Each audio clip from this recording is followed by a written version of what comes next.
Alright, so this video will be about the abdominal aorta. So in the last video, we looked at the side branches of the thoracic aorta.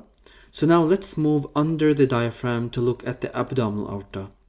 So the abdominal aorta extends all the way from the lower border of the 12th thoracic vertebrae, T12, to the 4th lumbar vertebrae, L4.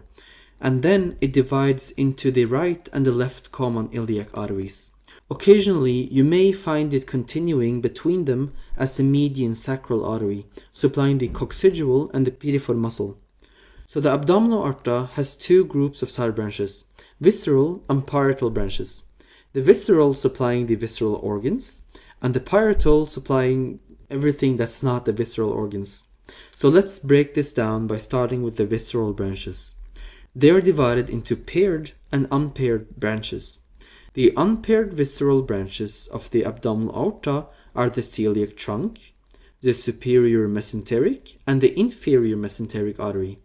So now let's first do the celiac trunk and then just kind of work from there. So the celiac trunk is really mostly associated with organs you will find in the upper abdominal cavity, and it has three major branches for this. So the first one is the left gastric artery. It goes upwards towards the abdominal part of the esophagus and then along the lesser curvature of the stomach to supply the stomach. It does supply the abdominal part of the esophagus, and keep in mind that it also connects with the esophageal branches of the thoracic aorta.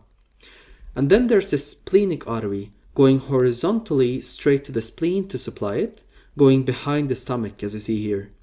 This one do have side branches. You know the pancreas? The splenic artery give off branches for the pancreas, called the pancreatic branches, supplying the tail and the body of the pancreas. There's the short gastric artery going upwards to the fundus of the stomach, and then there's the gastro-omental branch that descends along the greater curvature of the stomach, supplying the stomach and the omentum major, hence the name gastro-omental artery, since it supplies the gastrid, or the stomach, and the omentum, the greater omentum. The last branch of the celiac trunk is the common hepatic artery running above the duodenum. It gives off the right gastric artery, which goes towards the lesser curvature of the stomach to meet up with the left gastric artery to supply the stomach. Now, the common hepatic will divide into gastroduodenal and the proper hepatic artery. The proper hepatic artery will run towards the porta hepatis of the liver, and then it will divide into the right and the left branch to supply the lobes of the liver. The right branch, however, is a little special because it gives off an artery called the cystic artery, supplying the gallbladder. So that's the proper hepatic artery. Next is the gastroduodenal artery. It descends along the duodenum, as you see here, and then it will divide into an artery supplying the stomach and one for the duodenum, hence the name gastroduodenal artery. It gives off the right gastro-omental artery, which travels towards the greater curvature of the stomach to meet up with his partner, the left gastro-omental artery. The other branch of the gastroduodenal artery is the superior pancreatoduodenal artery, supplying both the pancreas and the duodenum. So that's the celiac trunk. Now let's do the superior mesenteric artery. It descends towards the cecum, and then it terminates as the ileocecal artery, because remember, the ileum of the small intestine continues into the large intestine through the cecum, called the ileocecal region. So the ileocecal artery also supplies the appendix through the appendicular branch. Now guys, you know, I do work really hard to make this kind of videos, and that's why in my room, I'm always in jail. So try to remember that, because in stands for the inferior pancreatoduodenal artery, supplying the head of the pancreas and the duodenum, as well as communicating with the superior pancreatoduodenal of the celiac trunk. Next, M in my stands for the middle celiac artery, supplying the transverse colon from the right until the left 1/3 of it, using the right and the left branch. The R in room stands for the right celiac artery, going towards the middle part of the ascending colon, and then it divides into the ascending and the descending branches.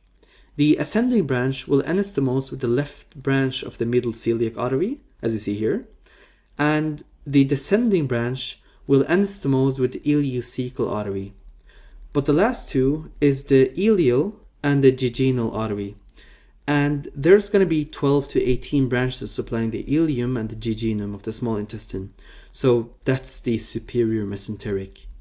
For the inferior mesenteric, it will descend and terminate at the upper rectal region as the superior rectal artery, which supplies the upper third of the rectum. Now, please remember that the inferior mesenteric is less. It's less because L stands for left colic artery, which supplies the descending colon and the left third of the transverse colon through the ascending and the descending branches.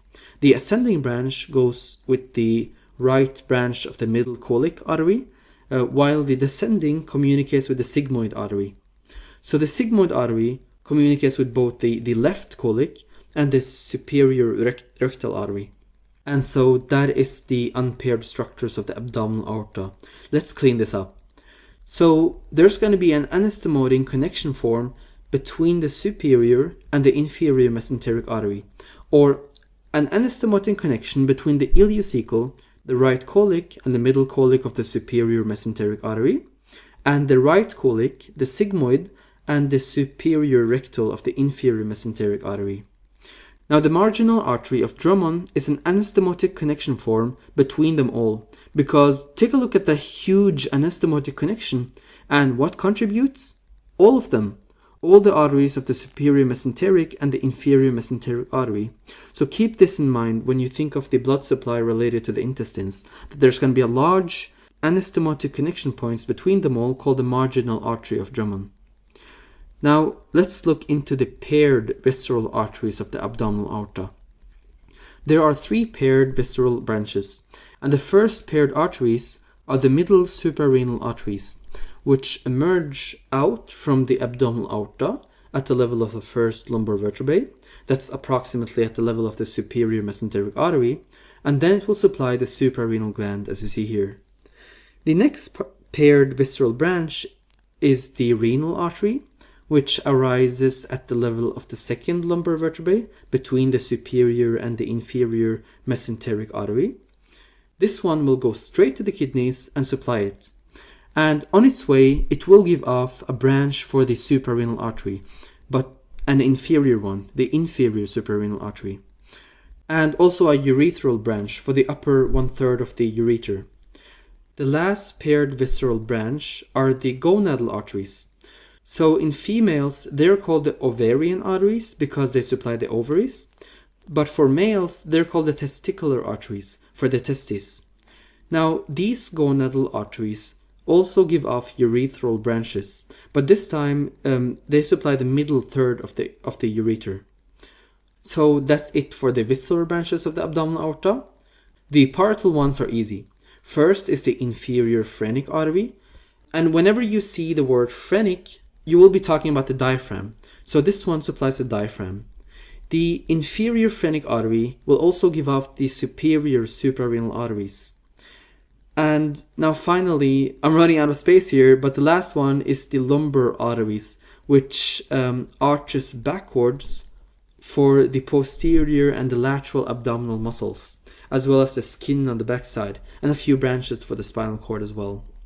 So that's all I had for the abdominal aorta. I really hope this video helped you in any way to understand this topic a little better. See you next time.